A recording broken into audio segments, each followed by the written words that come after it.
안녕하세요.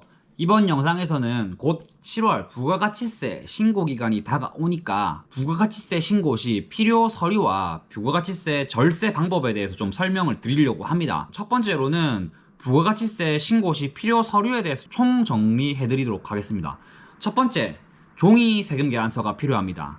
요즘 다 전자로 발행을 하기 때문에 종이 세금 계산서가 거의 없겠지만 그래도 혹시나 매입한 종이 세금 계산서나 아니면 본인이 종이 세금 계산서를 발행을 한다라고 하신다면 종이 세금 계산서를 정리해서 보내주셔야 됩니다. 그리고 7월 1일부터 전자 세금 계산서 발행 의무가 1억으로 변경이 되었기 때문에 꼭 주의하셔서 세금 계산서를 발행을 하셔야 됩니다. 만약에 의무 발급 대상자가 종이로 발급하는 경우에는 1%의 가산세가 있으니까 주의하시면 될 것 같습니다. 그리고 두 번째, 배달 앱과 오픈마켓 사이트 매출 자료입니다. 코로나로 인해 가지고 음식점업도 거의 다 배달을 하게 되고 인터넷 쇼핑몰이 많이 창업을 하게 되면서 사이트 관련된 매출이 또 복잡하면서도 부가가치세 신고시 되게 중요합니다. 그러니까 배달 앱과 오픈마켓 매출을 정리하셔서 보내주셔야 됩니다.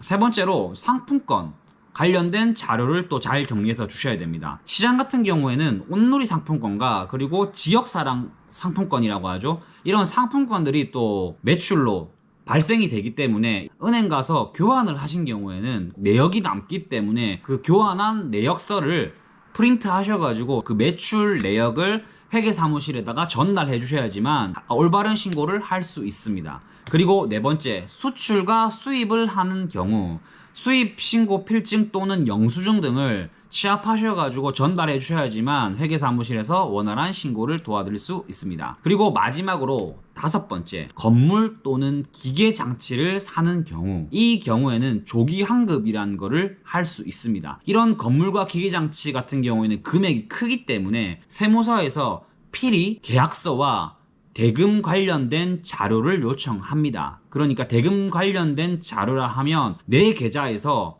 상대방 사업자로 대금이 갔는지 안 갔는지 확인하는 그런 서류가 필요하기 때문에 이런 부분도 꼭 정리해서 주셔야 됩니다. 자, 지금까지 부가가치세 신고 시 필요한 서류를 좀 말씀을 드렸고요. 두 번째, 부가가치세는 어떻게 절세하나요? 방법에 대해서 좀 설명을 드리려고 합니다. 부가가치세는 사실 말해서 아무리 능력 있는 세무사라 하더라도 자료가 없다면 절세하기는 힘듭니다. 그렇다면 이런 자료를 잘 정리를 하셔야 돼요. 근데 내가 놓치고 있는 부가세가 없나? 잘 생각을 해보셔야 됩니다. 첫 번째로 내가 사용하고 있는 사업자 카드를 홈택스에 잘 등록을 하셔야 됩니다. 근데 꼭 사업자 카드만 등록하셔야 되나요? 라고 물어보신다면 개인 사업자 같은 경우에는 본인 명의에 쓰시는 카드라면 다 등록을 하십시오. 여기에 사업과 관련된 부분이 있다라면 회계사무실에서 알아서 잘 카드 정리를 해 드릴 겁니다. 두 번째, 현금 영수증 부분입니다. 사업자분들이 되게 실수를 많이 하는 부분이 있는데 현금 영수증을 휴대폰 번호로 하시더라고요. 절대로 휴대폰 번호로 하시면 안 됩니다. 현금 영수증 같은 경우에는 사업자 번호로 꼭 하셔야지만 그 부분 중에서 부가가치세 공제가 되는 부분을 회계사무실에서 걸러서 공제를 해 드릴 수가 있습니다. 세 번째, 휴대폰 관련된 부분을 세금계산서 발행하시나요? 휴대폰 관련된 부분도 세금계산서 발행을 하신다면 거기에 관련된 부가세를 공제받을 수 있습니다. 이 부분을 되게 많이 놓치시고 계시더라고요.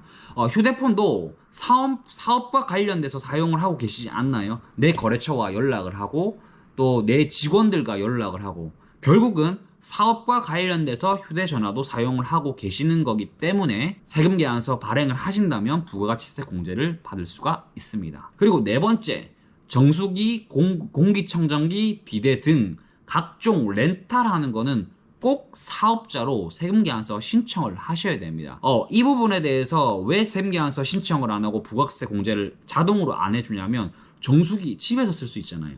가정용으로 꼭 사업용이 아니게 쓸 수 있기 때문에 내가 사업용이라고 명시를 해줘야지만 그쪽에서 세금계산서 발행을 하고 부가세 관련된 부분이 내가 혜택을 받을 수 있게 됩니다. 그러니까 혹시나 내가 사용하고 있는 각종 렌탈하는 게 있으면 세금계산서 신청을 꼭 하셔야 됩니다. 자, 그러면 물어보시는 게 있어요.